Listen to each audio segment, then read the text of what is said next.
Good morning, class 8th. Students, we are on chapter number 9, the making of the national movement 1970s to 1947, and we have done several topics regarding this chapter, and our today's topic is the Rowlatt Act, or we can say the Rowlatt Satyagraha.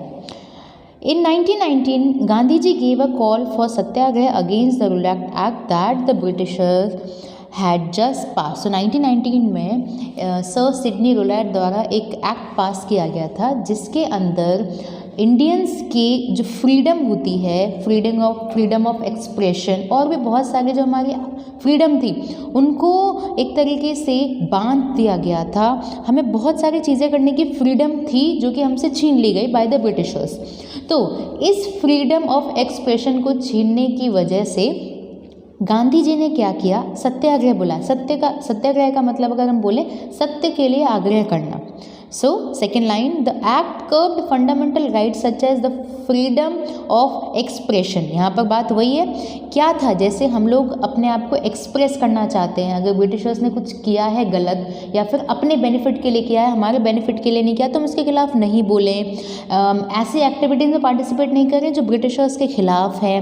Police का जब मन करेगा, जो कि आगे की line में लिखा है, and strengthen police powers, police का जब मन करेगा अगर उन्हें एक्टिविटीज़ अपने खिलाफ लग रही हैं तो वो लोगों को अरेस्ट कर सकते हैं। ऐसी कुछ चीज़ें रोलैट एक्ट में इंक्लूड की गई थी जिसकी वजह से गांधी जी ने क्या किया, सत्याग्रह को बुलाया। Mahatma Gandhi, Mohammad Ali Jinnah and the others felt that the government had no right to restrict people's basic freedom. अब इन सभी चीज़ों को देखने के बाद, रोलैट एक्ट पास होने के बाद गांधी जी ने, मोहम्मद अली जिन्ना, हम लोगों ने ऑल इंडिया मुस्लिम लीग पढ़ा था, उसके अंदर मैंने मोहम्मद अली जिन्ना के बारे में बताया था। सो इन दोनों को ये फील हुआ कि ये रोलैट एक्ट लोगों की फ्रीडम को, बेसिक फ्रीडम को एक तरीके से रोक रहा है, रेस्ट्रिक्ट कर रहा है, बांध रहा है। They criticise the act as devilish and tyrannical. Gandhi ji asked the Indian people to observe 6th April 1919 as a day of non-violent opposition of this act। हम लोगों ने क्या किया, 6th of April 1919 को असहयोग आंदोलन की स्टार्टिंग कर दी, सत्याग्रह की स्टार्टिंग की है, जिसे हम याद रखेंगे 6th April 1919 को as a day of non violent, because हमें पता है गांधी जी वॉयलेंस के बिल्कुल सख्त खिलाफ थे, तो उन्होंने क्या किया, नॉन वॉयलेंट अपोजिशन स्टार्ट किया। किसके बिहाफ में, किसका अपोज करने के लिए असहयोग आंदोलन की स्टार्टिंग हो रही है, यहाँ पर रोलैट एक्ट के लिए। As day of humiliation and prayer and hartal मतलब स्ट्राइक्स, सत्याग्रह सभास were set up to launch the movement. अब सत्याग्रह मतलब सत्य के लिए आग्रह, तो इससे रिगार्डिंग कुछ सभाएं आयोजित की जाती थी जो कि शांतिपूर्वक आयोजित की जाती थी। Now the Rowlatt Act turned out to be the first all India struggle against the British government, although it was largely restricted to cities. देखिए, वैसे तो रोलैट एक्ट में ये है कि आप यहाँ पर इनलिस्टेड किया गया था कि लोगों को दबाया जाए, उनकी फ्रीडम उनसे छीनी जा रही थी, पर हम लोग क्या कर रहे हैं, उसके बिहाफ में रोलैट एक्ट को एक तरीके से अपोज कर रहे हैं। तो यहाँ पर रोलैट एक्ट सत्याग्रह एकदम टर्न आउट मतलब निकल के आया जब हमें मना किया गया है, मतलब British government although it was largely restricted to the cities, restrictions हैं, फिर भी हम लोग उस रिस्ट्रिक्शंस को एकदम दरकिनार करते हुए सत्याग्रह की तरफ बढ़ते जा रहे हैं। Now in April 1919 there were a number of demonstration and हड़ताल in the country and the government used brutal measures to suppress them। अब जो लोग हैं अपनी आज़ादी छीनने के बाद रिएक्शंस तो देंगे ही, तो यहाँ पर बहुत सारे रिएक्शंस आए, हड़ताल की गई थी अपनी बात को रखने के लिए, सामने रखने के लिए। तो गवर्नमेंट क्या करेगी, बहुत बुरी तरीके से इन अपोजिशन को या फिर इस लोगों के डेमोन्स्ट्रेशन मतलब जो लोग अपोज कर रहे हैं उसको दबाया जा रहा था, उसकी बुरी तरीके से कुचल दिया जाता था, लोगों को अरेस्ट कर लिया जाता था, जेल के जेल भर गए थे लोगों की क्वांटिटीज़ से।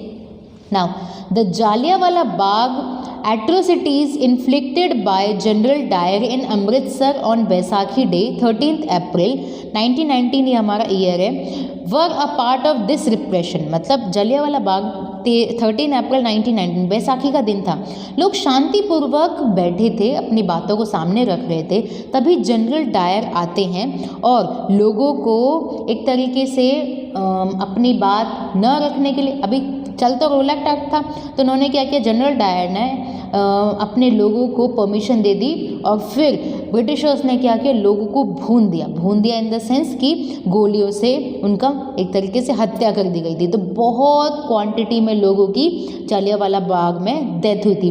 बहुत ही मैस्केयर, मतलब बहुत ही दुर्भाग्यपूर्ण घटना थी ये। एंट्री गेट से लोगों को निकलने दिया जा नहीं रहा था, मतलब लोग बेमतलब में कुओं के अंदर कूद रहे हैं, बाउंड्रीज पर चढ़ रहे हैं, लाशों के ढेर लग गए थे जालियांवाला बाग इंसिडेंट के दौरान। Now on learning about the massacre, मतलब इस दुर्भाग्यपूर्ण दुर्घटना को जानने के बाद रविंद्रनाथ टैगोर, जो कि एक फेमस पोएट हैं, हमारे इंडिया के फेमस इंसान थे, पॉपुलर इंसान, उन्होंने क्या किया, उन्होंने अपने दुख और दर्द को और गुस्से को जाहिर करने के लिए नाइटहुड की जो उपाधि दी गई थी उसको त्याग दिया। जैसे आजकल हम देखते हैं जो लोग अपनी आवाज़ को लोगों तक पहुंचाना चाहते हैं तो वो अपने प्राइजेस को एक तरीके से वापस कर देते हैं कि मैं इस बात से सहमत नहीं हूँ गवर्नमेंट की इस बात से, तो मैं अपना प्राइज़ वापस कर रहा हूँ।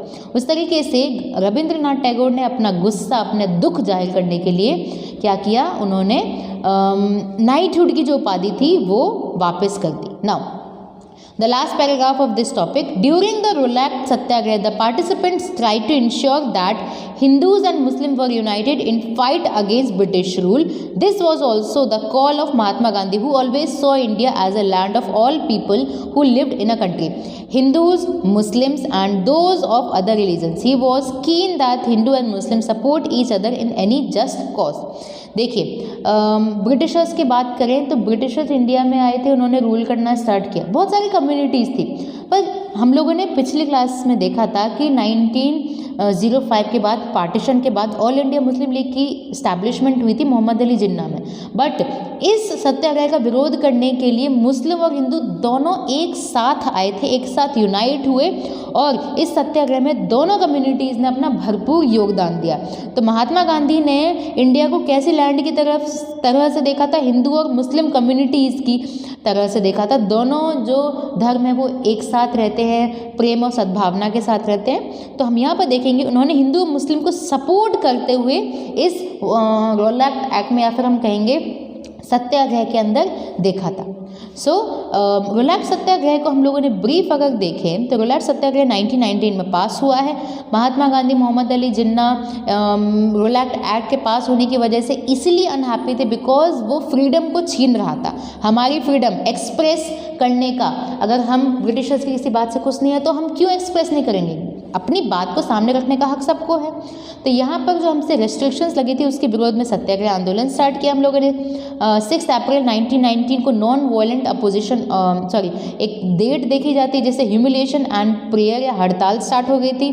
सत्याग्रह को एक मैस्केयर के तौर पर भी देखेंगे हम लोग। जलियांवाला बाग 13 अप्रैल 1919 को लोगों को एक तरीके से मार दिया गया था। उस बाग के अंदर लोग बाहर नहीं निकल पा रहे थे, बहुत ज़्यादा लोगों की डेथ हुई थी।